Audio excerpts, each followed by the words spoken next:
ಮಠ ಮಧ್ಯಾಹ್ನ ಬ್ಯಾಡರಹಳ್ಳಿಯಲ್ಲಿ ಇರುವಂತಹ ಒಂಬಾಳಯ್ಯ ಎನ್ನುವ ರಿಯಲ್ ಎಸ್ಟೇಟ್ ಉದ್ಯಮಿಯ ಮನೆಗೆ 2 ಯೂನಿಫಾರ್ಮ್ ಹಾಕಿದಂತಹ ಪೊಲೀಸರು ಎಂಟ್ರಿಯನ್ನ ಕೊಡುತ್ತಾರೆ. ಈ ರೋಡ್ ನಲ್ಲಿ ಒಂದು ಕ್ರೈಮ್ ಆಗಿದೆ, ನಮ್ಗೆ ಸಿಸಿಟಿವಿಯ ಹೆಲ್ಪ್ ಬೇಕು ಅಂತ ಒಳಗಡೆ ಎಂಟ್ರಿ ಕೊಟ್ಟ 10 ನಿಮಿಷದಲ್ಲಿ ಅಲ್ಲಿ ನಡೆದಿದ್ದೇ ಬೇರೆ. ಅದು ಒಂದು ಬರೀ ಪೊಲೀಸ್ ಇನ್ವೆಸ್ಟಿಗೇಷನ್ ಆಗಿರಲಿಲ್ಲ, ಅದರ ಬದಲು ಅಲ್ಲಿ ನಡೆದಿದ್ದು ಒಂದು ಮಾಸ್ಟರ್ ಪ್ಲಾನ್ ದರೋಡೆ. ಅಷ್ಟಕ್ಕೂ ಅವತ್ತು ಏನಾಯ್ತು, ಯಾಕೆ ಈ ಕಳ್ಳರು ಆ ಮನೆಯನ್ನೇ ಸ್ಪೆಸಿಫಿಕ್ ಆಗಿ ಟಾರ್ಗೆಟ್ ಮಾಡಿದರು, ಏನಿವರ ಈ ಮಾಸ್ಟರ್ ಪ್ಲಾನ್ ಅಂತ ಈಗ ನೋಡೋಣ.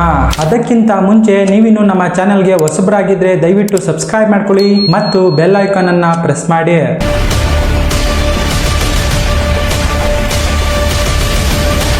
ಫೆಬ್ರವರಿ 16, 2026 ಬ್ಯಾಡರಹಳ್ಳಿಯಲ್ಲಿ ಇರುವ ಒಂಬಾಳಯ್ಯ ಎನ್ನುವ ರಿಯಲ್ ಎಸ್ಟೇಟ್ ಉದ್ಯಮಿಯ ಮನೆ ಕಳ್ಳತನವಾಗಿದೆ ಎಂದು ಒಂದು ಫೋನ್ ಕಾಲ್ ಬ್ಯಾಡರಹಳ್ಳಿ ಪೊಲೀಸ್ ಸ್ಟೇಷನ್ಗೆ ಬರುತ್ತದೆ. ತಕ್ಷಣವೇ ಆ ಪ್ಲೇಸ್ಗೆ ಹೋದಂತಹ ಬ್ಯಾಡರಹಳ್ಳಿ ಪೊಲೀಸರಿಗೆ ಅದು ಸ್ಪಷ್ಟವಾಗಿ ದರೋಡೆ ಕೇಸ್ ಎಂದು ಗೊತ್ತಾಗುತ್ತದೆ. ಅಲ್ಲಿಂದ ತನಿಖೆಯನ್ನ ಚುರುಕುಗೊಳಿಸಿದ ಬ್ಯಾಡರಹಳ್ಳಿ ಪೊಲೀಸರು ಮೊದಲ ಹಂತದ ತನಿಖೆಯನ್ನ ಶುರು ಮಾಡುತ್ತಾರೆ. ಈ ಮೊದಲ ಹಂತದ ಇನ್ವೆಸ್ಟಿಗೇಷನ್ ಅಲ್ಲಿ ಒಂಬಾಳಯ್ಯ ಅವರು ಒಂದು ಸ್ಟೇಟ್ಮೆಂಟ್ ಅನ್ನ ಕೊಡ್ತಾರೆ. ಸರ್, ಮಧ್ಯಾಹ್ನ 2 ಗಂಟೆಯ ಟೈಮ್ ಆಗಿತ್ತು, ನಾವು ಟಿವಿಯನ್ನ ನೋಡ್ತಾ ಕೂತಿದ್ವಿ, ಯಾರೋ ಬಂದು ಬೆಲ್ಲನ್ನ ಮಾಡುತ್ತಾರೆ. ಇದರಿಂದ ಸಿಸಿಟಿವಿಯಲ್ಲಿಯೇ ನೋಡಿದ ನಾವು ಅವರು ಪೊಲೀಸ್ ಎಂದು ತಿಳಿದು ಬಾಗಿಲನ್ನ ಓಪನ್ ಮಾಡ್ತೀವಿ. ಇಲ್ಲಿ ಒಂದು ಕ್ರೈಮ್ ಆಗಿದೆ, ಅದಕ್ಕೆ ನಿಮ್ಮ ಸಿಸಿಟಿವಿಯಲ್ಲಿ ನಾವು ನೋಡಬೇಕು ಅಂತ ಅವರು ನಮ್ಗೆ ಹೇಳ್ತಾರೆ. ಇದರಿಂದ ಅವರನ್ನ ನಾವು ಒಳಗಡೆ ಕರಿತೀವಿ. ಆದ್ರೆ ಅಲ್ಲಿ ಒಳಗೆ ಬಂದಂತಹ ಈ ಇಬ್ಬರು ಪೊಲೀಸರು ನಮ್ಮ ಕೈಕಾಲುಗಳನ್ನ ಕಟ್ಟಿ ಹಾಕಿ ನಮ್ಮಿಂದ 10 ಲಕ್ಷ ಹಣವನ್ನ ಮತ್ತು 420 ಗ್ರಾಂ ಚಿನ್ನವನ್ನ ಕದ್ದಿದ್ದಾರೆ ಎಂದು ಮೊದಲ ಹಂತದ ಇನ್ವೆಸ್ಟಿಗೇಷನ್ ನಲ್ಲಿ ಈ ಒಂಬಾಳಯ್ಯ ಮತ್ತು ಅವರ ಧರ್ಮಪತ್ನಿ ಹೇಳುತ್ತಾರೆ. ಎಂದಿನಂತೆ ಪೊಲೀಸ್ ಇನ್ವೆಸ್ಟಿಗೇಷನ್ ಅನ್ನ ಶುರು ಮಾಡಿದಂತಹ ಬ್ಯಾಡರಹಳ್ಳಿ ಪೊಲೀಸರು ಮೊದಲ ಹಂತದ ಇನ್ವೆಸ್ಟಿಗೇಷನ್ ಅನ್ನ ಸಿಸಿಟಿವಿಯ ಮೂಲಕವೇ ಶುರು ಮಾಡುತ್ತಾರೆ. ಆದರೆ ಅವರಿಗೆ ಅಲ್ಲಿ ಹೇಳಿಕೊಳ್ಳುವಂತಹ ಯಾವುದೇ ಎವಿಡೆನ್ಸ್ ಸಿಗೋದಿಲ್ಲ, ಏಕೆಂದರೆ ಆ ರೋಡ್ ನಲ್ಲಿ ಇದ್ದಂತಹ ಸಿಸಿಟಿವಿಗಳಲ್ಲಿ ಕೆಲವು ಕೆಟ್ಟಿದ್ದವು ಮತ್ತು ಕೆಲವು ವರ್ಕ್ ಆಗ್ತಿರ್ಲಿಲ್ಲ. ಇದರಿಂದ ಬ್ಯಾಡರಹಳ್ಳಿ ಪೊಲೀಸರಿಗೆ ಸ್ವಲ್ಪ ಎವಿಡೆನ್ಸ್ ಅನ್ನ ಕಲೆ ಹಾಕುವುದು ತುಂಬಾ ಕಷ್ಟ ಆಗುತ್ತೆ.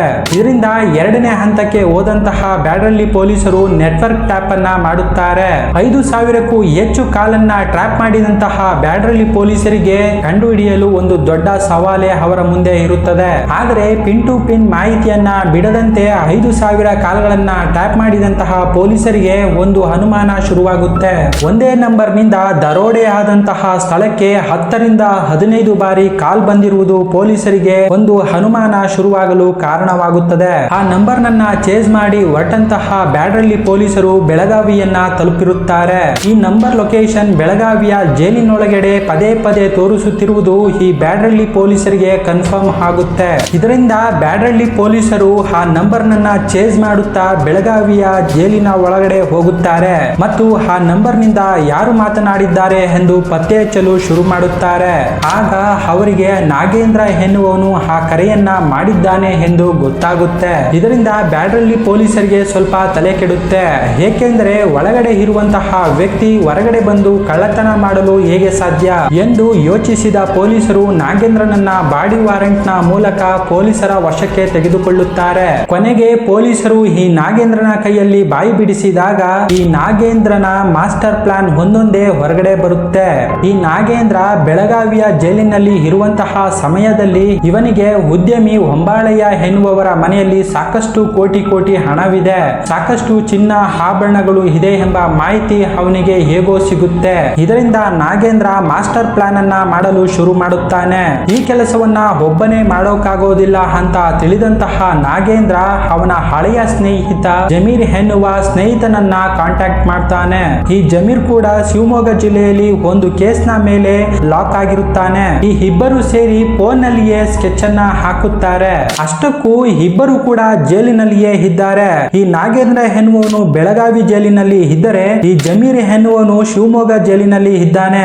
ಆದ್ರೆ ಅವರಿಗೆ ಅಷ್ಟೊಂದು ಫ್ರೀ ಆಗಿ ಮೊಬೈಲ್ ಹೇಗೆ ಸಿಕ್ತು, ಅಷ್ಟೊಂದು ಜೈಲಿನಲ್ಲಿ ಫ್ರೀ ಇರುತ್ತಾ, ಅಧಿಕಾರಿಗಳು ಏನ್ ಮಾಡ್ತಿದ್ರು, ಅದು ಕೂಡ ಒಂದು ಜೈಲಿನಿಂದ ಒಬ್ಬ ಕೈದಿ ಇನ್ನೊಬ್ಬ ಕೈದಿಗೆ ಫೋನಿನಲ್ಲಿ ಮಾತನಾಡುವುದು ಎಂದರೆ ಎಷ್ಟು ಫ್ರೀಡಮ್ ಇರಬೇಕು ಮತ್ತು ಯಾವ ರೀತಿಯ ಸಿಸ್ಟಮ್ ಫೇಲ್ಯೂರ್ ನಮ್ಮ ನಮ್ಮದಾಗಿದೆ ಎಂಬುದನ್ನ ನಾವು ಯೋಚಿಸಲೇಬೇಕು. ಈ ನಾಗೇಂದ್ರ ಎನ್ನುವನು ಫೆಬ್ರವರಿ 15ರಂದು ಹೊರಗಡೆ ಬರೋಣ ಮತ್ತು 16ನೇ ತಾರೀಕು ಈ ಕೆಲಸವನ್ನ ಮಾಡೋಣ ಅಂತ ಮೊದಲೇ ಜಮೀರ್ಗೆ ಹೇಳಿರುತ್ತಾನೆ. ನಂತರ ಈ ರಾಬ್ರಿ ಆದ್ಮೇಲೆ ಮಾರನೇ ದಿನ ನಾವು ಜೈಲಿಗೆ ಹೋಗಿಬಿಟ್ಟರೆ ಈ ಪ್ಲಾನ್ ಯಾರಿಗೂ ಗೊತ್ತಾಗೋದಿಲ್ಲ ಮತ್ತು ನಾವು ಜೈಲಿನಲ್ಲಿ ಇರುವುದರಿಂದ ನಾವು ಕಳ್ಳತನ ಮಾಡಿದೀವಿ ಅನ್ನೋದನ್ನ ಕಂಡುಹಿಡಿಯೋದು ಕೂಡ ಪೊಲೀಸರಿಗೆ ತುಂಬಾ ಕಷ್ಟವಾಗುತ್ತದೆ ಎಂದು ಮಾಸ್ಟರ್ ಪ್ಲಾನ್ ಅನ್ನ ಮಾಡುತ್ತಾನೆ. ಈ ನಾಗೇಂದ್ರನ ಪ್ಲಾನ್ ಅಂತೆ ಫೆಬ್ರವರಿ 15ನೇ ತಾರೀಕು ಪೆರೋಲ್ ನ ಮೇಲೆ ಹೊರಗಡೆ ಬಂದಂತಹ ಈ ನಾಗೇಂದ್ರ ಮತ್ತು ಜಮೀರ್ ಮತ್ತಿಬ್ಬರನ್ನ ಅವರ ಪ್ಲಾನ್ಗೆ ಸೇರಿಸಿಕೊಳ್ಳುತ್ತಾರೆ. ಒಬ್ಬನ ಹೆಸರು ಶೇಖ್ ಅಹಮದ್ ಮತ್ತು ಇನ್ನೊಬ್ಬ ಕ್ಯಾಬ್ ಡ್ರೈವರ್ ಆಗಿದ್ದ ಬಾಬಾಜಾನ್ ಎಂಬುವನ್ನ ಈ ದರೋಡೆಗೆ ಅವರು ಸೇರಿಸಿಕೊಳ್ಳುತ್ತಾರೆ. ಈ 4 ಜನ ಸೇರಿ ಶಿವಾಜಿನಗರಕ್ಕೆ ನಕಲಿ ಪೊಲೀಸ್ ಡ್ರೆಸ್ ಅನ್ನ ತರಲು ಹೋಗುತ್ತಾರೆ. ನಮಗೆ ಒಂದು ನಾಟಕವಿದೆ, ಅದಕ್ಕೆ ನಮಗೆ ನಕಲಿ ಪೊಲೀಸ್ ಡ್ರೆಸ್ ಬೇಕು ಎಂದು ಹೇಳಿ ಆ ಪೊಲೀಸ್ ಡ್ರೆಸ್ ಅನ್ನ ತೆಗೆದುಕೊಂಡು ಬರುತ್ತಾರೆ. ನಂತರ ಈ ಬಾಬಾಜಾನ್ ನ ಮೂಲಕ ಒಂದು ಜೀಪ್ ಅನ್ನ ಕೂಡ ರೆಡಿ ಮಾಡುತ್ತಾರೆ. ಈ ನಾಗೇಂದ್ರ ಎಂಬುವನು PSI ಡ್ರೆಸ್ ಅನ್ನ ಮತ್ತು ಜಮೀರ್ ಎಂಬುವವನು ಕಾನ್ಸ್ಟೇಬಲ್ ಡ್ರೆಸ್ ಅನ್ನ ಹಾಕಿಕೊಳ್ಳುತ್ತಾನೆ. ಅಲ್ಲಿಂದ ಹೊರಟಂತಹ ಈ ನಾಗೇಂದ್ರ ಟೀಮ್ 2 ಗಂಟೆಯ ಸಮಯಕ್ಕೆ ಬ್ಯಾಡ್ರಳ್ಳಿಗೆ ಬರುತ್ತದೆ. ಅವರ ಪ್ಲಾನ್ ಅಂತೆಯೇ ಈ ಎಲ್ಲಾ ಕೃತ್ಯಗಳನ್ನ ಅವರು ಅಂದುಕೊಂಡಂತಹ ಸಮಯದಲ್ಲಿಯೇ ಮಾಡುತ್ತಾರೆ. ನಂತರ ಈ ಕದ್ದಂತಹ 10 ಲಕ್ಷ ಹಣ ಮತ್ತು 420 ಗ್ರಾಂ ಚಿನ್ನವನ್ನ ಬೆಳಗಾವಿಯ ಮನೆಯೊಂದರಲ್ಲಿ 10 ಲಕ್ಷ ಹಣವನ್ನ ಮತ್ತು ಬೆಂಗಳೂರಿನ ಮನೆಯೊಂದರಲ್ಲಿ 400 ಗ್ರಾಂ ಚಿನ್ನವನ್ನ ಇಟ್ಟಿರುತ್ತಾರೆ. ಮತ್ತೆ ಮಾರನೇ ದಿನ ಏನು ಆಗಿಲ್ಲ ಎಂಬಂತೆ ತಮ್ಮ ಪಾಡಿಗೆ ತಾವು ಜೈಲಿಗೆ ಹೋಗಿ ಸೇರಿಕೊಳ್ಳುತ್ತಾರೆ. ವೀಕ್ಷಕರೇ, ಇನ್ನ ಮುಂದೆ ನಡೆದಿದ್ದು ಏನು ಎಂದು ನಿಮ್ಗೆ ಈಗಾಗಲೇ ಗೊತ್ತಾಗಿದೆ. ಒಮ್ಮೆ ಈ ಕಥೆಯನ್ನ ಕೇಳುತ್ತಿದ್ದರೆ ಯಾವುದೋ ರೀತಿಯ ಫಿಲಂ ಅನ್ನ ನೋಡ್ತಿದ್ದೀವಾ ಅಥವಾ ಸಿನಿಮಾ ಸ್ಟೈಲ್ ರೀತಿಯ ರಾಬರಿಯನ್ನ ನಾವು ಕೇಳ್ತಿದ್ದೀವಾ ಅಂತ ಫೀಲಿಂಗ್ ಆಗುತ್ತೆ ಅಲ್ವಾ? ಆದ್ರೆ ಇಲ್ಲಿ ನಾಗೇಂದ್ರ ಎಷ್ಟೇ ಸ್ಮಾರ್ಟ್ ಆಗಿ ಪ್ಲಾನ್ ಅನ್ನ ಮಾಡಿದ್ರು ಕಾನೂನಿನ ಕೈಯಿಂದ ತಪ್ಪಿಸಿಕೊಳ್ಳಲು ಸಾಧ್ಯವಿಲ್ಲ ಎಂಬುದು ಅವನಿಗೆ ಗೊತ್ತಿರಲಿಲ್ಲ ಮತ್ತು ಕಳ್ಳ ಎಷ್ಟೇ ಚಾಣಾಕ್ಷನಾಗಿದ್ದರೂ ಅವನ ಒಂದು ತಪ್ಪಿನಿಂದ ಸಿಗಾಕೊಳ್ಳುತ್ತಾನೆ ಅನ್ನೋದಕ್ಕೆ ಈ ಕೇಸೇ ಉದಾಹರಣೆ.